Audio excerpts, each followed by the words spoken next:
राजस्थान के 3 विधायकों का स्टिंग होने के बाद पूरे प्रदेश की राजनीति में खलबली मची हुई है। इधर नागौर के सांसद हनुमान बेनीवाल ने अभी दोपहर के समय अपने आवास पर प्रेस कॉन्फ्रेंस की। इसमें हनुमान बेनीवाल ने बहुत ही गंभीर आरोप सरकार पर लगाए और ये मांग करी है कि सरकार को इस मामले में इन विधायकों के खिलाफ एसीबी में मुकदमा दर्ज कर लेना चाहिए और विधायकों की सदस्यता रद्द होनी चाहिए, क्योंकि विधायकों ने विधायक कोष की राशि से जिस तरीके से रिश्वतखोरी की है ये बहुत ही अप्रत्याशित है। ये बात हनुमान बेनीवाल ने अपनी इस प्रेस कॉन्फ्रेंस के दौरान कही। इसके अलावा करीब 30 मिनट तक बेनीवाल ने यहाँ मीडिया के सामने अपनी बातें रखी, जिसमें बहुत ही गंभीर आरोप क्यूसर के विधायक पर लगाए। क्यूसर विधायक पर बायोडीजल से लेकर जमीनों पर कब्जे सहित बहुत सारे तमाम आरोप बेनीवाल ने दोहराए हैं। और हनुमान बेनीवाल ने अपनी जो ये प्रेस वार्ता करी इसमें कहा कि जिस तरीके से विधायक कोष से रिश्वत की मांग की गई है तो इसकी एक व्यापक स्तर पर जांच होनी चाहिए। अब तक जो विधायक कोष से स्वीकृतियां हुई है उनकी जांच होनी चाहिए कि किस तरीके से ये स्वीकृतियां पूर्व में जारी हुई है। केवल विधायक कोष की ही बात यहाँ बेनीवाल ने नहीं रखी, बल्कि कहा कि बायोडीजल से लेकर क्यूसर क्षेत्र में अवैध खनन और अलग अलग जितने भी अवैध काम है उन सारों की एक जांच होनी चाहिए और आरोप लगाया कि इसमें विधायक और उनका परिवार लिप्त है। ये बहुत ही गंभीर आरोप बेनीवाल ने दोहराए। हालांकि ये चर्चाएं पहले भी हो चुकी है। फसल बीमा के मामले का भी जिक्र हनुमान बेनीवाल ने फिर से किया और कहा कि अब तो सब कुछ खुलेआम हो गया है कि एक वीडियो में, एक स्टिंग में सब कुछ रिकॉर्ड है कि 40% का कमीशन लिया गया और पूरा परिवार ही इसमें लिप्त है।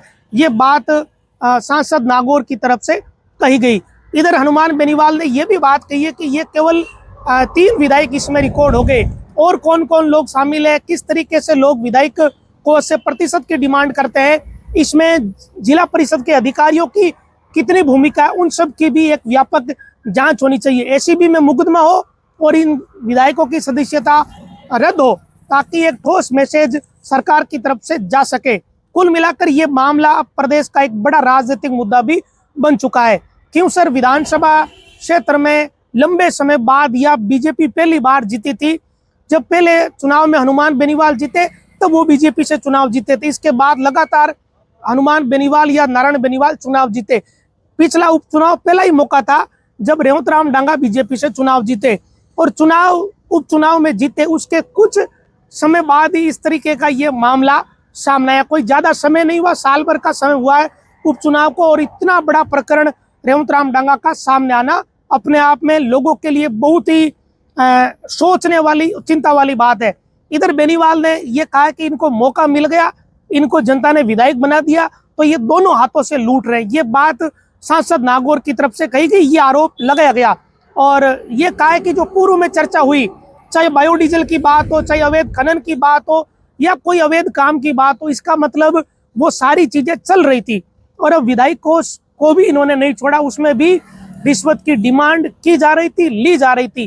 तो इसके अलावा एक और बात बेनीवाल ने कही कि पिछले दिनों जो डीएमएफटी का बजट जारी हुआ, क्यूसर में 10 करोड़ की स्वीकृतियां जारी हुई, उनकी भी जांच होनी चाहिए कि कुछ ग्राम पंचायतों को वंचित कर दिया, कुछ को एजेंसियां बदल दी। तो ये जितने भी काम है इन सारों की एक जांच हो।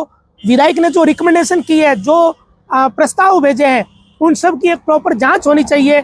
जिस एजेंसी को काम दिया गया है उस एजेंसी की भी जांच होनी चाहिए कि कौन वो ठेकेदार है, कौन वो फर्म है जो ये काम कर रही है, कितना प्रतिशत काम किया गया और उनको कितना बजट जारी हुआ। इन सारे पहलुओं की जांच की मांग नागौर सांसद की तरफ से की गई है। अब आगे इसमें क्या रहता है, क्योंकि विधायक का भी बयान आ गया, विधायक क्यूसर ने इसे सिरे से नकार दिया।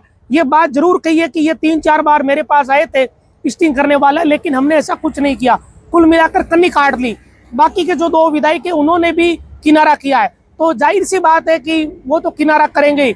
लेकिन अब सरकार इसमें क्या करती है, ये सबसे महत्वपूर्ण बात रहेगी। सरकार कोई जांच बिठाती है, एसीबी में मुकदमा होता है या कोई कार्रवाई होती है, ये आने वाले दिनों में पता चलेगा।